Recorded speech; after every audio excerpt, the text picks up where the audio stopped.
All right, everyone. It is now 12:05 here on the West Coast. We've got a good sized group here, so I want to go ahead and get going. Again, today's workshop, if you're just joining us, is on leading teams through change. So we're going to be extending some of the concepts we talked about last week on leading individuals through change, and we're going to apply those in a team context. Once you start getting groups together, things start to get a little more complicated. So I'm going to introduce a new model for change, and we're going to talk about some tools you can use to, again, increase the likelihood that your change will be successful and that people will successfully move through the change curve as individuals by using some of the tools that you're going to use from today in a team context. Again, if you have questions, as always, please use the question and answer box. I will answer all of those at the end of the day today. And periodically, I'm going to be asking for feedback in the chat box. Just make sure you have both of those open because we're going to be using both throughout. So let's go ahead and get going. As is the case, I am the founder and CEO of Oak and Reads, an interactive training consultancy where we do interactive workshops to help teams learn critical soft skills that are essential for working in the modern era.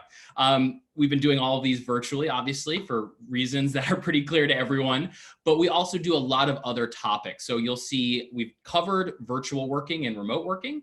Today, we're talking about change management, but other topics that we teach are public speaking skills, virtual presentation skills, interviewing skills. We also have a manager fundamentals and an advanced manager course.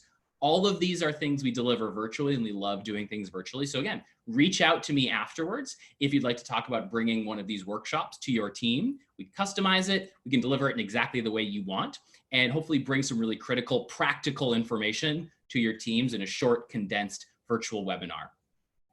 So today's topics are the following. First, we're going to talk about a framework for change. So again, I'm going to introduce a new framework that is going to help you think through the elements of change that will increase the likelihood that your team will respond in a positive way.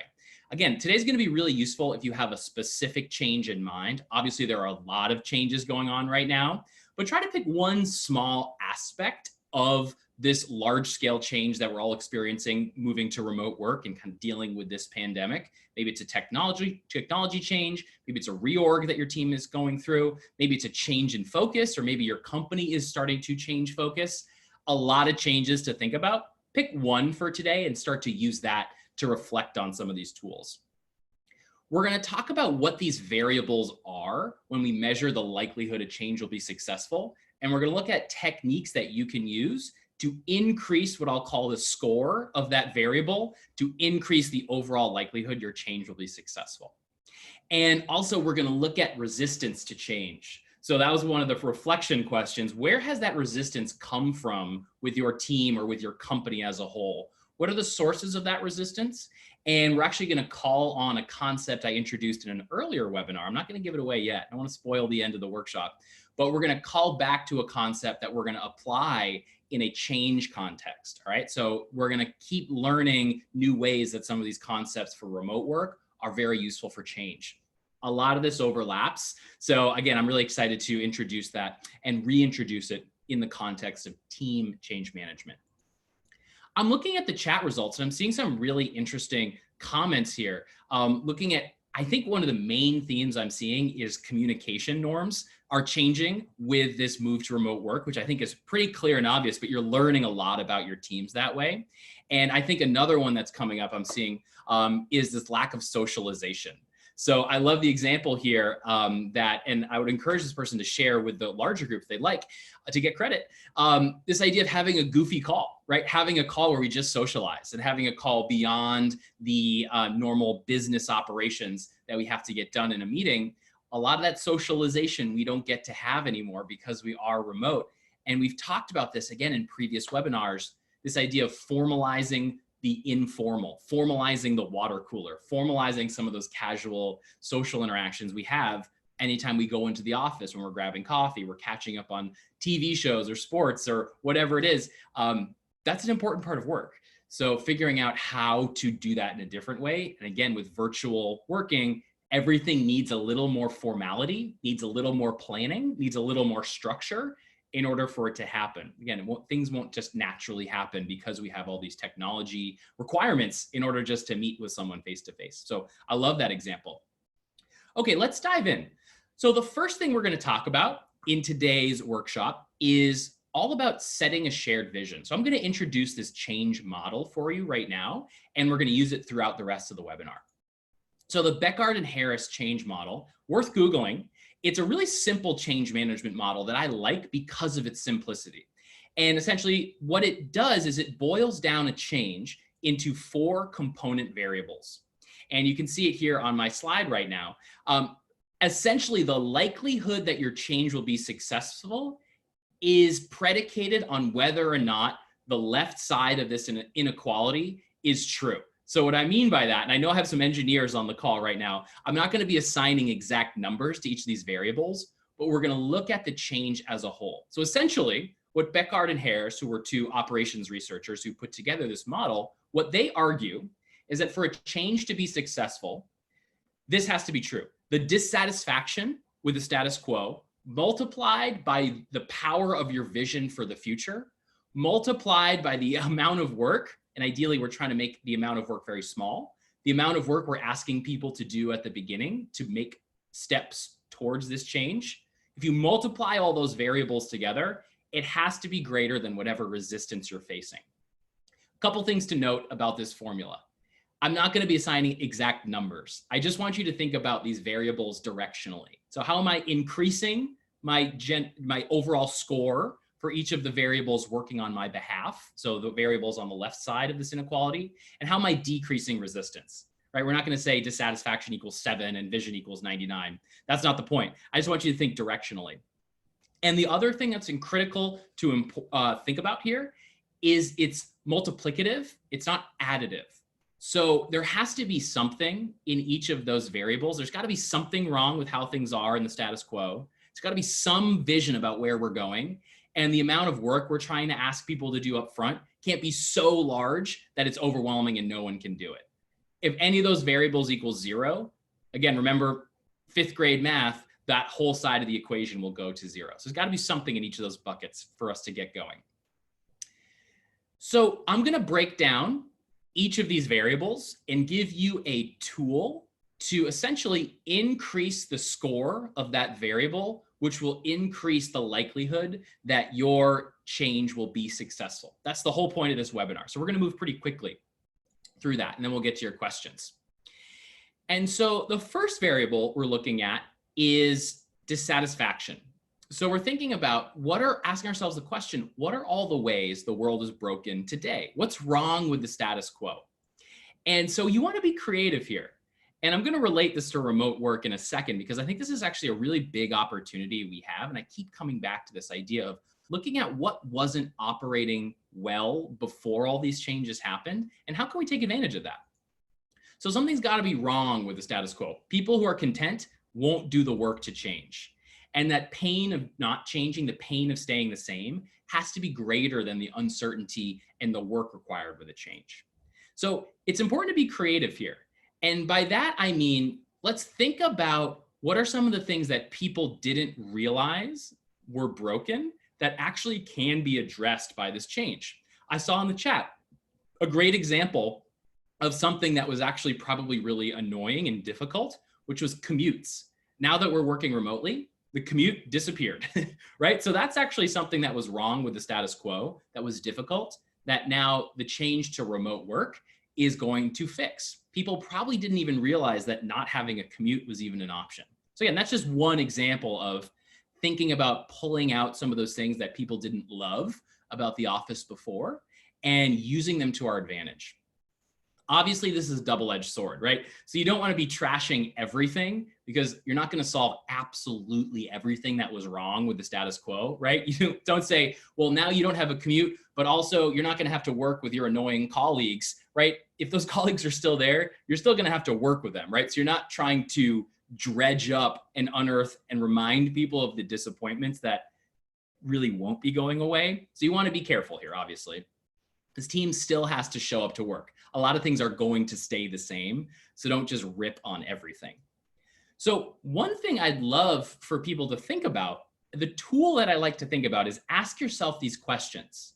And I'd love for some people to respond in the chat box to think about, what's your answer to this question for status quo dissatisfaction? Either what's something that's broken today or something that was broken before all these changes started happening that people might not have realized. Again, something like commute, something that was so bad and annoying that didn't realize that we could actually solve that with a change to remote work. Or what might be easier for us to sink our teeth into is what's an opportunity we have now that didn't exist prior to this crisis, right? What's something we can do now that we're working remotely that we now have an opportunity to work on that, because the whole world is flipped upside down, is now front and center? These are not easy questions, but a good, strong answer to this is what's going to increase your score for dissatisfaction with the status quo. I love this answer here from Z, the unnecessary use of printed paper. I think that's phenomenal, right? We quite literally cannot pass a paper document to someone who's working from home. So reduction in printer costs, reduction in use of paper. I was actually reading a really interesting article in the New York Times about Japanese business culture and how there's a really strong reliance on printed paper and actually these physical stamps. And it's something they're looking at right now as something that maybe has to change, as sort of a traditional aspect of that culture. And it can't operate when people are working from home. So there's all of these things that I would imagine someone working in an office in Tokyo who is really frustrated by using the stamp system, they're probably actually pretty happy right now that they can move forward and hopefully change some of these things that are maybe a little antiquated or something that didn't operate as well as you wanted to. And now some examples of windows in the office. I love that too. So again, thinking about these questions, these are good questions actually to bring up with your team as well to increase that dissatisfaction score. So the next step, the next variable I want to look at is this idea of vision, right? And vision is essentially, where are we going? What is the future we're trying to move towards in order to make this change something that's useful for us? Vision is something that I think is really hard to deal with right now, given the types of change we're going through. For example, I'll teach this workshop where the change we're talking about is we're going to implement a new CRM system, or we're going to implement a new customer service tracking system for our customer service team to log customer complaints and requests, right? The vision for a change like that, implementing a new software, is usually pretty clear and straightforward.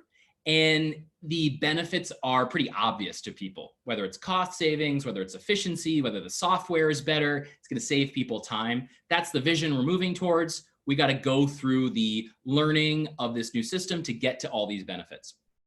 It's really hard now to think about, what's our vision for remote work?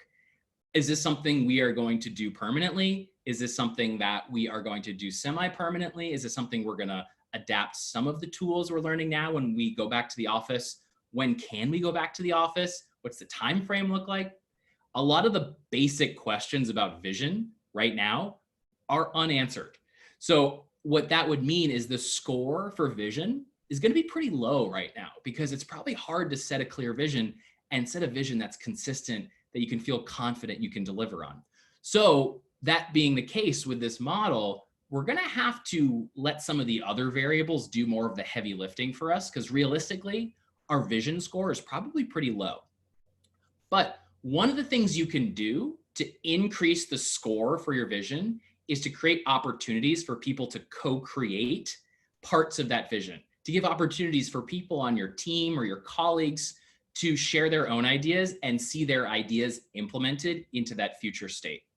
Again, going back to that idea of the change curve last time, step 5 and 6, when you're experimenting and you're encouraging people to be creative, that's where you really want to lean on that type of activity to allow people to share ideas and actually see those ideas implemented to increase this score. People are going to really feel bought in that way. So what goes into a great change vision? You want people to be able to see themselves in the future environment. You want them to be able to sort of paint a picture in their head. What does their day-to-day work look like? What tools are they using? Who are they working with? Change visions need to be simple, right? So you want to have it so that people aren't confused and they can remember it and they can repeat it to their colleagues. And it doesn't get morphed or changed. So we're thinking about remote work, thinking about, in a month from now, what is my day-to-day work setup going to be like? Will I still be working from home 100% of the time? Will I be coming into the office in some smaller way? It's hard to do that right now. So these are hard elements to work on, but we still need to work towards it. Change visions need to be motivational and emotional. This is something I'm hitting on a lot when I teach this workshop. It's okay to talk about the emotional aspects of remote work. In fact, this is probably one of the most important things to talk about with our vision.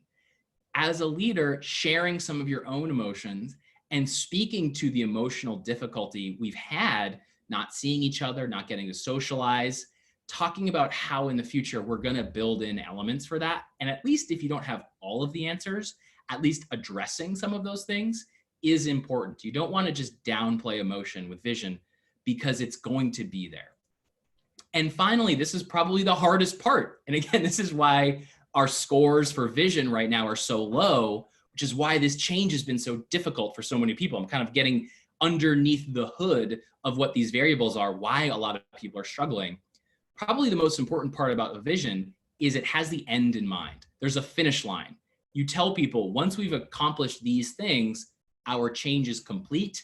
We can rest, we can celebrate, and we can move on because our change is done. We don't have an end right now for remote work. This is really difficult. And what it's leading to is change fatigue. And this is something in normal times, a lot of companies that are fast-paced have a lot of change, right? That's healthy. But people get this change fatigue because it feels like one change bleeds into the next, and there's never a time when you relax, take a deep breath and say, oh, we're done.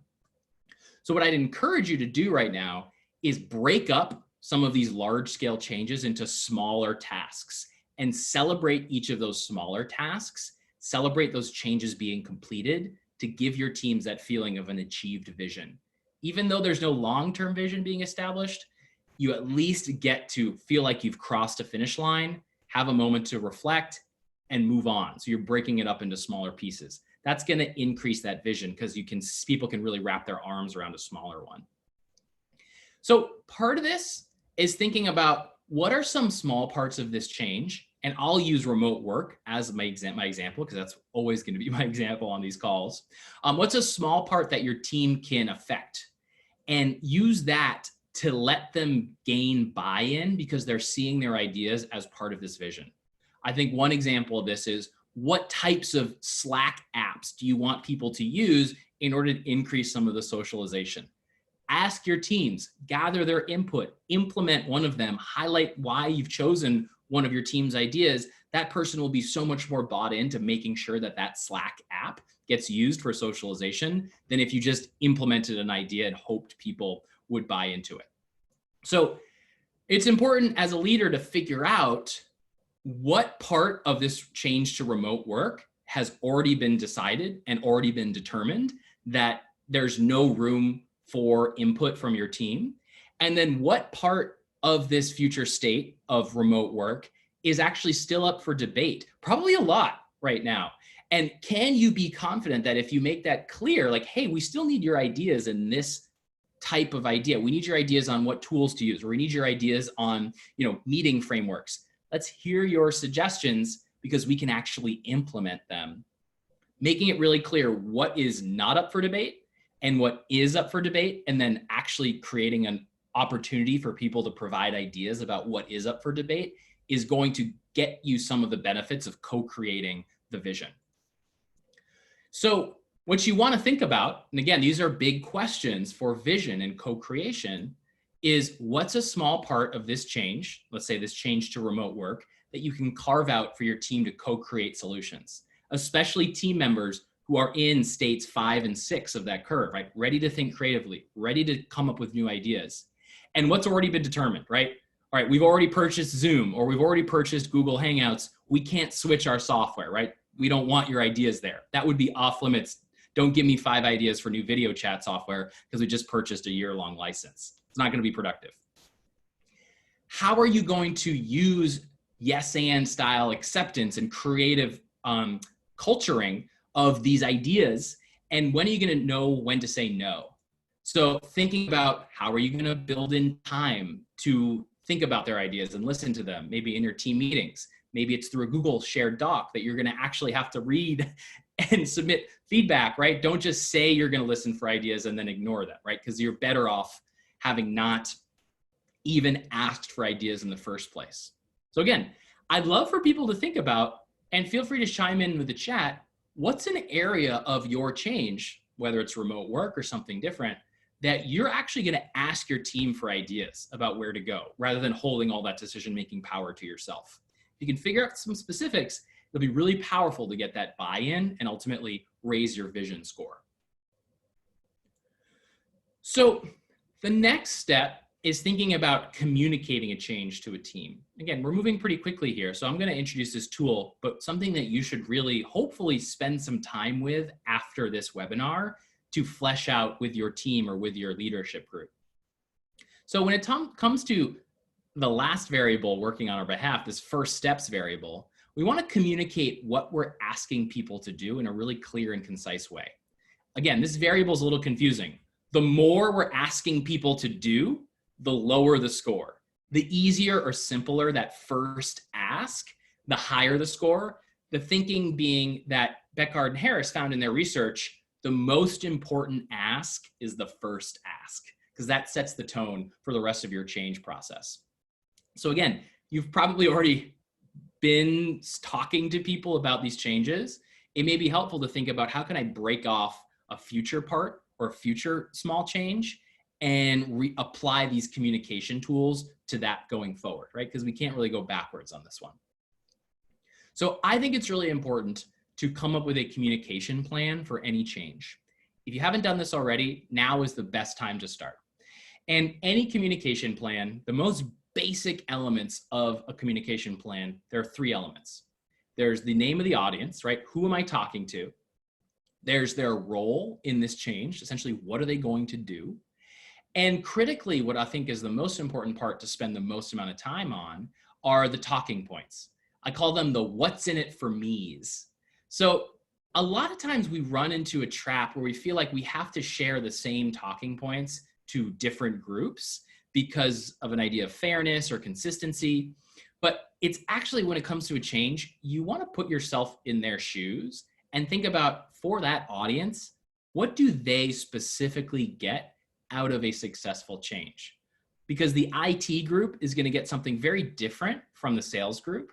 And the sales group probably doesn't really care so much about what the IT group gets out of this change to remote work, because they're really focused on just doing their own job. So it sounds bad, but appeal to people's selfishness, because as a communication practice, you're going to get a whole lot more interaction and you're going to get a much more attentive audience if you're speaking to them about something that directly benefits themselves. And they're not going to care so much about how the other teams benefit from this change. So think about, again, using this comms planning tool, who's affected by this change? Probably everyone, if it's remote work. What are they going to be doing, and what do they need to know to buy in? And then thinking about making sure you've listed all the audiences so you don't miss anyone, and given their role, figure out what they get out of a successful change. Come up with really good what's in it for me's. Be consistent with those what's in it for me's throughout the change. And then if at the end of the change, once it's complete, if you've actually delivered those what's in it for me's, you are going to gain so much trust from that audience that the next time a change goes forward and you're promising things, they'll actually believe you. And again, if we're breaking up these changes we're going through right now, you're probably going to have a whole lot of opportunities to promise and deliver. And if you build up a reputation for delivering what you promise, the next change and the next change and the next change, you're going to get a whole lot more buy-in up front. If you overpromise and underdeliver, classically, that's going to really erode your trust as a change leader. So be consistent, be honest, and plan this out ahead of time so you know what you can say to people throughout. So finally, the last variable, the variable working against us, is the variable of resistance. So resistance is what we want to always be working to reduce. So how do we do that? So one of the things we want to think about with resistance is what can go wrong will go wrong. We want to be planning ahead for resistance so that we can anticipate it and build in some risk mitigation plans before it occurs. Because once the resistance actually happens, it's too late to put a plan in place because we should have done it to mitigate that ahead of time. So one way to do that is to think about what are all the sources that I could run into that would give me resistance to this change? And so there's a lot. And I think just by thinking through this list, you'll come up with potential ideas to mitigate that resistance. The most common source of resistance is people, right? That's always going to be the case.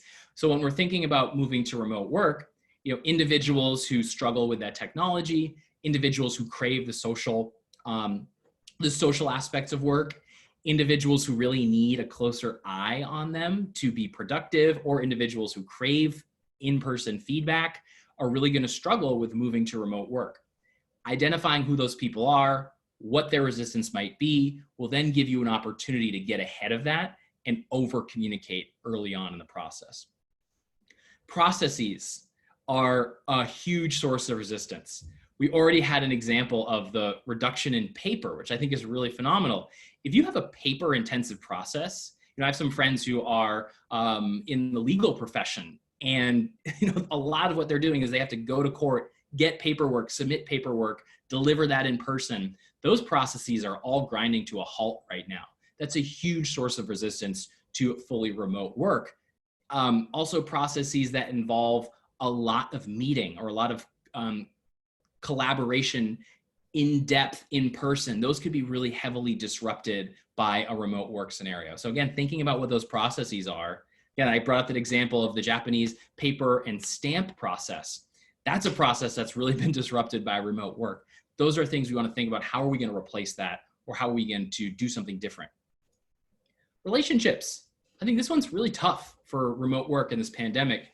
You don't get a chance to A, maintain your in-person relationships with colleagues, and B, I actually had someone ask me this, and I'm thinking more deeply about it. How do you build new relationships when we're all working from home? Especially for salespeople or business development, you can't just go ask someone to grab coffee for 30 minutes or go have a lunch meeting with a new client or a potential new hire and have that casual conversation and build a new relationship. A lot of that has really ground to a halt. So thinking about those resistances, how do you replace some of those relationship building processes or tools as we're working remotely? I don't have an answer right away. Physical or location obstacles, this one's obvious right now, right? It's hard to work with remote people under normal circumstances. When we're all remote, it adds a level of friction. Anytime we need to gather a group together, things can break down, takes a little bit of extra effort to meet with people in real time synchronously. And technology. Again, all of these are huge sources of resistance we're feeling right now. I'm seeing a lot of resistance by maybe potentially more senior people who aren't as comfortable with some of the virtual technology as some of the more junior people, whether it's generational or just their own tech savviness. We're all required to use so much more meeting technology day to day, and we're learning it on the fly. So when things break down, when things don't work, when you can't log on, when Zoom changes their whole platform, a lot of these things are going to add friction, add sand to the gears of moving to a fully remote environment. So the thing I want you to think about when it comes to resistance is a concept I introduced previously in a previous webinar, which we'll put the link to that webinar in here. And I think it's really important to revisit it, thinking about what is it that we can do to appeal to this idea of the rider and the elephant. So part of it is this idea that when we're changing adults and we're teaching adults, there's two halves to the brain. There's the rider, which is sort of the part of our brain that is conscious, controlled thought, things we know are good for us consciously. And there's also this idea of the elephant, which is always lurking, which are those gut feelings, visceral reactions, emotions, the things that respond to the shiny object. I talked about this previously when we were looking at training adults how to do new technology. Now, when we're thinking about this relative to change, we still want to appeal to that elephant to get them to move forward. So there's a great quote in a tool that I'll share with you again in the chat from this change management toolkit that was put together by UC Berkeley. And I'll read the quote. In the long term, the elephant will always overpower the rider. Why? Self-control is an exhaustible resource. Often what looks like resistance is actually exhaustion. Motivation provides the energy the rider needs to maintain self-control. A lack of motivation may doom a change effort. So put another way, we as change leaders need to keep thinking about how are we motivating the elephant in our people to get them to move forward and be emotionally engaged with the work that they have to do to get to our vision. We can't just give them a 10 paragraph email to read about all the benefits. That's relying on the rider to consciously get them through and kind of eat their vegetables, do their homework. We have to keep putting shiny objects in front of the elephant. And we need to think about more longer term exciting things that we can get people going with. One way to move through this is to essentially think about finding the emotional reactions that people can use to get through. So what are the emotional things that will resonate to make sure people understand that change is necessary? So this is going back to our variables, this idea of appealing to the status quo disappointments. What are things that are frustrating to you right now? And what are some of the things that you can use to motivate people to say, hey, we have an opportunity to fix this? The other thing we want to think about is how do we break down this change into smaller steps? Give us some smaller, quicker wins so that we can provide some of those benefits more immediately so people can see the win happen in real time. Again, going back to the first steps, what are some of the small, simple asks we can do to motivate people to give them that feeling of a quick win? And finally, again, going back to this idea of the change curve, how do we reframe some of these failures as practice? How do we set the expectations that things are going to be hard? You're not going to get everything right all the time. So don't let that elephant get dissuaded from doing the work. It's going to keep getting easier. I think this is a big thing to think about. Don't set the expectation that it's easy now and it'll get harder. Kind of make it so that people understand that these failures, or we're going to learn from them and use it as an opportunity to reflect and get better. So that's it for today. I want to, again, open it up for questions. But before we do that, I do want to offer some ideas around giving you a chance to chat with me if you'd like. Have a quick 30-minute conversation where I can talk with you. I'd love to speak with your leadership team, talk about some of these remote working tools that we've been talking about on these webinars. So thinking about rhythms, thinking about Teams remote culture, facilitation techniques for virtual meetings. So again, thinking about, I'd love to offer this as a chance to chat with you and your leadership team. Potentially there's a chance to come in and work with your teams, but if not, it's just a free 30-minute conversation. So again, reach out to me. You can even just schedule a call if you'd like to chat one-on-one or one with your group. 30-minute call, and there's a link right there where you can just book it right on your own, or you can just reach out to me via email, whatever works best for you. Also, before we wrap up and move to questions, I do want to say we're posting a lot of information on social. So if you haven't already followed us on LinkedIn or on Instagram, please go ahead and follow us. There's a lot of new stuff there. I really appreciate it. And it's another great way for us to have this conversation. I'll send video of this recording afterward, which you should feel free to share. And there's lots of info on the website. Finally, next week's webinar, the link to sign up for that is in the chat. So go ahead and use that. We're going to figure out what we're going to talk about next week. I already have some really good ideas. We're going to move on from the change management topics and do some new stuff. So go ahead and sign up for that. You'll get an alert about the topics at the end of this week when we announce them. So with that being said, I'm going to go ahead and open up to questions. I'm going to stop sharing here. Got a couple questions. One thing I'll respond to, I saw in the chat, using the term senior to talk about technology. By that I meant a lot more levels, director level, VP level, people who've been in their careers for a while have been potentially less up to speed on some of the day-to-day interactions and some of the day-to-day tools that people use, not necessarily age-wise, but more around their disconnect from some of the operational aspects of technology. Didn't mean to speak about it that way, and so that was sort of a misspoke on my end. Let's answer some of these questions. What I mean, okay, first question from Franz. Awesome.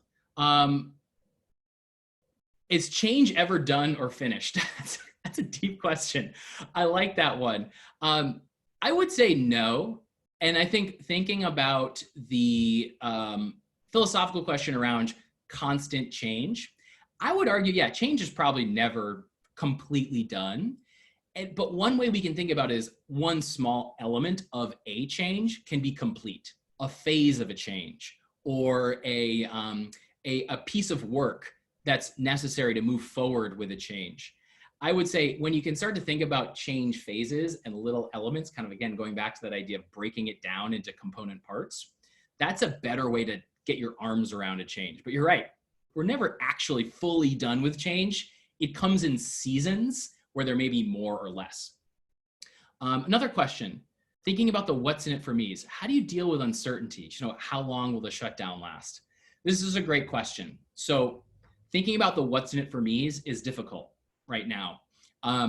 That goes along with this idea of setting a vision is probably very difficult to do effectively right now because so much of the information we need to set a vision isn't in our hands right now. We don't know timing. We don't know what's going to be allowed, what's going to not be allowed in terms of in-person work or in-person office interactions. I think being honest with the things you don't know is going to be your best bet right now, because if you try to guess, you're running the risk of being wrong. And think about it, if you were to guess, you know, a month ago what you'd be doing today, chances are you probably wouldn't have made a particularly good guess. So thinking about being really clear with even if it's a minimal benefit, just sticking to that and not overpromising, that's going to be your best bet there. And the last question, thinking about different changes, you know, imposed versus intended. This is a really good question. This change model works both for changes that you planned and for unexpected changes. And I think the difference there is that planned changes, increasing the score for vision is where you start, right? With a planned change, you lead with your vision, right? That's probably the easiest, clearest, best way to increase that score, talking about all the benefits of this change. Now, I would say the unintended change, you want to rely on that first variable, that status quo disappointments, right? Leaning on some of the things that we now have an opportunity to address that we didn't before this thing that no one asked for happened. I think that's going to be the better way to think about how to use this same variable or same formula, depending on planned versus unplanned. So again, that's why I like this formula so much, because it is flexible and it's simple and there's not a whole bunch of, you know, extra bells and whistles to it. It really forces you to focus on what matters and what people care about, rather than, you know, making sure you've checked every single box on a very complex change plan. It's not about that. All right. So that's it for our questions. Again, I want to thank everyone for coming today. Please go ahead and do those two things. Go ahead and follow us on LinkedIn and follow us on Instagram, Oak and Reads, putting out a ton of content, and sign up for next week's webinar. You'll get an alert about the topic announcement on Friday, and then you'll just be all set to go for next week. And tell your friends. All of this is free. All of this is public. So I will look forward to seeing you next week. And in the meantime, set up those meetings with me if you'd like to chat more. Otherwise, have a great rest of your week, and we'll see you next Wednesday. Have a good one.